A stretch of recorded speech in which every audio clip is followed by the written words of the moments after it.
Lo acusé de estar distante, para no hablar de mi traición.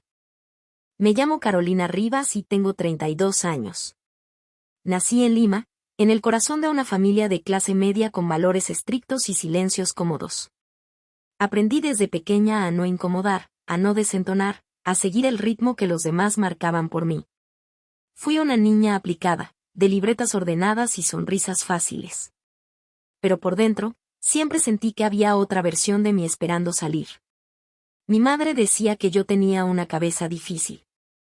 Supongo que se refería a esa inquietud que me llevaba a cuestionarlo todo, incluso cuando nadie me lo pedía. Y quizás por eso me fui. A los 24 años, con el título de comunicadora en una mano y una beca de estudios en la otra, dejé Perú y aterricé en Miami, Estados Unidos. Fue una mezcla de impulso y necesidad. Necesitaba probarme que podía construir algo lejos del nido. Necesitaba perderme para encontrarme. Durante los primeros meses, me sentía como un punto flotante en medio de una ciudad demasiado brillante. Me hospedé en un cuartito alquilado en West Flagler, con una señora cubana que me ofrecía café con leche cada mañana y hablaba tan rápido que apenas entendía el 60% de lo que decía. Trabajaba en una cafetería por las tardes, limpiaba mesas, tomaba pedidos, fingía sonrisas mientras mis pies gritaban por descanso. Por las mañanas, asistía a clases de diseño visual y trataba de seguir el ritmo entre palabras en inglés, softwares nuevos y esa ansiedad constante de sentirme detrás de todos. Pero también había algo hermoso en esa etapa. La libertad. El hecho de que nadie me conociera. Podía reinventarme cada día si quería. Cambiar de peinado, de estilo, de acento incluso. Y nadie cuestionaba nada. Fue ahí donde empecé a descubrir otra Carolina. Una que no pedía permiso. Una que se atrevía a decir lo que pensaba, aunque temblara por dentro. Conocí gente de todas partes, mexicanos, colombianos, haitianos, argentinos, brasileños, todos huyendo o buscando algo, como yo. Empecé a entender que el dolor es un idioma universal, y la esperanza, una moneda que todos llevamos en el bolsillo, aunque esté desgastada. Al terminar mis estudios, conseguí un trabajo como diseñadora gráfica en una agencia pequeña. Nada de lujos ni prestigios, pero era algo mío. Mi primer escritorio, mi primer email corporativo. Tenía un sueldo modesto, una rutina estable, una gata adoptada a la que llamé Nora, y un puñado de amigos dispersos entre zonas horarias. Pero en las noches, el silencio me comía viva. Hay una soledad que no desaparece aunque estés rodeada de gente. Una soledad que te observa desde el reflejo del microondas a las 2 de la mañana, mientras calientas la cena por tercera vez. Esa era la mía. Y con ella convivía. Hubo citas. Algunas terriblemente malas. Otras, apenas pasables. Me ilusioné, me desilusioné, dejé que me rompieran, y también rompí corazones. Nunca logré encajar del todo. Siempre sentía que algo en mí estaba esperando a que ocurriera eso que lo cambiaría todo. Esa historia que mereciera ser contada. Y fue entonces, justo cuando había aprendido a vivir con esa especie de resignación tranquila, que lo conocí. Lo conocí un viernes de octubre, de esos en que Miami ya no arde tanto, pero tampoco te permite usar abrigo sin sudar la vida. Yo había salido del trabajo temprano. Necesitaba despejarme. Me dirigí a mi café favorito, The Nest, un lugar escondido en Vinewood, con paredes llenas de arte urbano, luces cálidas, y mesas de madera reciclada. Me gustaba sentarme ahí con mi libreta de bocetos, ordenar un café helado y simplemente mirar a la gente. Escuchar pedazos de conversaciones ajenas. Imaginar historias. Ese día, como siempre, pedí lo de costumbre y me instalé en la esquina. Al rato noté una discusión sorda cerca de la puerta. Un tipo alto, de expresión confundida, trataba de pagar con una tarjeta que simplemente no pasaba. La cajera, con una sonrisa tensa, le ofrecía intentar otra vez. Él sacudía la cabeza, sacaba otra tarjeta, se disculpaba. Noté cómo bajaba la voz, visiblemente incómodo. Podía haberme quedado observando. Podía haber seguido en mi mundo. Pero algo me impulsó a levantarme. Disculpa, le dije, acercándome. Ya me ha pasado. A veces esa máquina se cuelga. Puedo pagarte el café si quieres. Me miró. Ojos claros, como gris tormenta. Cabello desordenado, camisa arrugada, una expresión mezcla de frustración y ternura. Sonrió, incómodo. ¿De verdad? No quiero parecer aprovechado. No pareces nada, dije, medio riendo. Solo un tipo que necesita cafeína urgente. La cajera se rió. Él aceptó. Se sentó conmigo por cortesía, pero terminamos hablando más de 2 horas. Se llamaba Hugo Méndez. 35 años. Arquitecto. Había vivido toda su vida en Austin, Texas, pero se había mudado a Miami hacía 6 meses por trabajo. Diseñaba estructuras sostenibles, algo con lo que no estaba muy familiarizada pero que él explicaba con una pasión casi infantil. Me contó de su madre mexicana, de su padre que ya no estaba. De su amor por las cosas simples, el olor a madera recién cortada, los discos de jazz, las caminatas sin mapa. Y yo, que suelo ser desconfiada por naturaleza, me sentí extrañamente cómoda. Él no era el tipo de hombre que me deslumbraba a primera vista. No tenía esa arrogancia encantadora ni ese look de revista que solía atraerme. Pero tenía algo más raro, presencia. Estaba ahí, completamente. No revisaba el celular. No hablaba de sí mismo todo el tiempo. Me escuchaba. Me miraba como si mis palabras fueran valiosas. Y eso me desarmó. Nos despedimos con un hasta pronto que no fue promesa, pero tampoco casualidad. A los 2 días, me escribió. Y no quiero parecer intenso, pero necesito otra conversación como la del viernes. ¿Café el miércoles? Dije que sí. Y sin saberlo, estaba abriendo la puerta a algo que cambiaría mi vida entera. Nunca fui una mujer que creyera demasiado en los comienzos mágicos. Me parecía que la mayoría de historias de amor eran producto de una edición cuidadosa de la memoria, como si uno escogiera qué recordar y qué no. Pero con Hugo, lo nuestro sí tuvo algo diferente. No fue un flechazo, sino una especie de encaje suave. Como si sin darnos cuenta ya estuviésemos en medio de algo, y solo tuviésemos que seguir caminando juntos. Empezamos a vernos con frecuencia. A veces en cafés, otras después del trabajo, otras en parques al aire libre. No éramos del tipo de pareja que busca llamar la atención. Nos gustaba la comodidad de lo cotidiano. Al mes de conocernos, ya habíamos compartido nuestras películas favoritas, la suya, The Lives of Others, la mía, Her, habíamos discutido sobre teorías conspirativas absurdas y nos habíamos dormido, por accidente. Uno sobre el otro, en el sillón de su apartamento mientras sonaba Miles Davis de fondo. Hugo tenía un estudio en el 2º piso de su casa en Coconut Grove. Lleno de planos, libros de arquitectura, tazas vacías y modelos de cartón. A veces lo veía trabajar en silencio durante horas. Era preciso, obsesivo con los detalles, pero también dejaba espacio para lo imperfecto. En una de esas tardes, me dijo: Tú eres como mis diseños favoritos. No lineales. Irregulares. Pero llenos de intención. Yo no dije nada. Solo sonreí. Me sentí vista. Al año de relación, nos fuimos juntos un fin de semana a Asheville, Carolina del Norte. Quería mostrarme la casa de sus abuelos, ahora vacía, donde él pasaba los veranos de niño.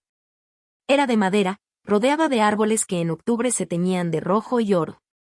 Dormimos con frío, tomamos chocolate espeso en la cocina, caminamos por senderos llenos de hojas secas. Esa noche, hicimos el amor frente a la chimenea. Y aunque suene a cliché barato, fue ahí donde supe que me estaba enamorando más de lo que era saludable. Vivíamos en apartamentos distintos, pero ya para entonces nos turnábamos las noches. Una semana en su casa, la siguiente en la mía. Teníamos nuestras pequeñas manías compartidas, dejar notas adhesivas por toda la cocina, pelearnos por el control remoto, besarnos cuando el semáforo se ponía en rojo. Una vez, me llevó a los jardines de Fairchild en Coral Gables, de sorpresa. Caminamos entre palmeras, lagos artificiales y mariposas gigantes que parecían pintadas. Me tomó una foto mientras intentaba atrapar una sin éxito. ¿Te ves feliz?, me dijo. Lo soy, respondí, sin titubear. La pedida fue casi un poema. Una tarde de primavera, fuimos a pasear en kayak por Key Biscayne, una actividad que me aterraba porque no sabía nadar bien, pero que él me prometió sería suave y romántica. Río ahora al recordarlo.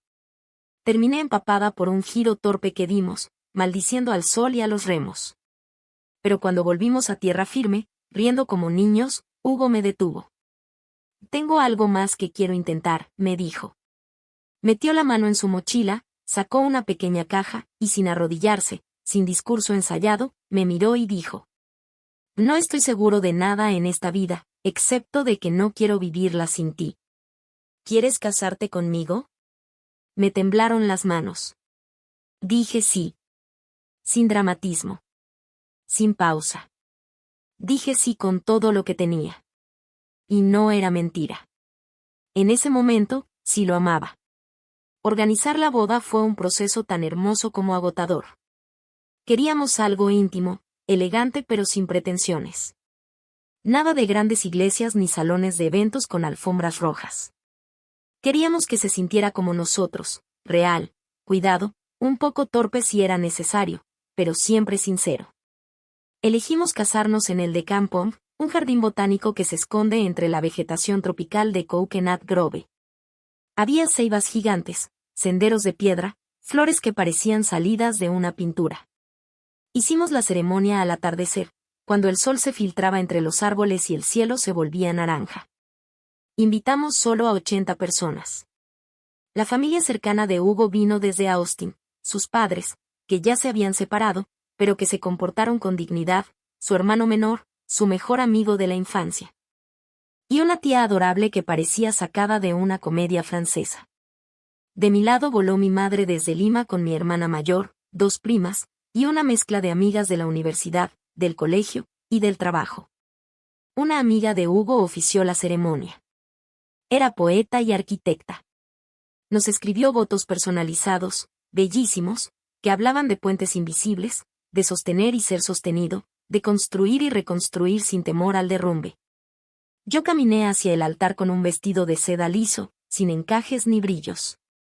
Solo un lazo sencillo en la espalda y mi cabello suelto. Llevaba unos pequeños aretes que habían sido de mi abuela. A cada paso sentía que el corazón me latía como si quisiera salir corriendo, pero no por miedo. Era vértigo. Era el peso de algo verdadero. Hugo me esperó con una mirada que jamás olvidaré. Tenía los ojos vidriosos. Cuando tomé su mano, me susurró: Estás exactamente como te imaginé. Solo que mejor. Durante la cena, se brindó con pisco sour y vino blanco. Hubo risas, lágrimas, canciones acústicas, bailes improvisados bajo las luces cálidas colgadas entre los árboles. Mis amigas lloraban sin parar.